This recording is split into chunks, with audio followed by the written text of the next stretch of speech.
मालेगावच्या डोंगराईत घडलेली घटना मन सुन्न करणारी, समाजाला हादरवून सोडणारी। नमस्कार, मी सिद्धी। OnePlus मराठीमध्ये आपले स्वागत आहे।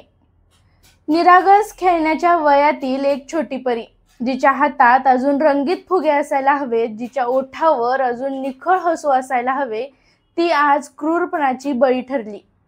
या चिमुकलीवर ओढावलेला अत्याचार फक्त एका मुलीवर झालेला अपराध नाही, तर समाजाच्या विवेकबुद्धीवर, आपल्या सुरक्षितेच्या भानावर आणि माणुसकीच्या मूळ स्वरूपावर चाललेला प्रहार आहे।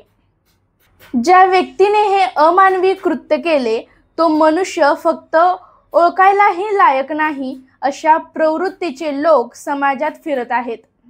यापेक्षा मोठी भीती दुसरी कोणती? ही घटना प्रत्येक पालकाला, प्रत्येक नागरिकाला आणि प्रत्येक जबाबदार संस्थेला प्रश्न विचारत आहे।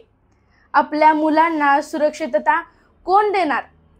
कायदा की आपण सर्व मिळून उभा केलेला जागरूक समाज? आपल्याला सतत एकच संदेश देतात, बदला नाही तर बदल हवा, भीती नाही तर सुरक्षा हवी, आवाज नाही तर न्याय हवा। ही कहाणी आहे समाजात उमलणाऱ्या कळीची। अशाच नवनवीन अपडेट्स पाहण्यासाठी पाहत रहा OnePlus मराठी।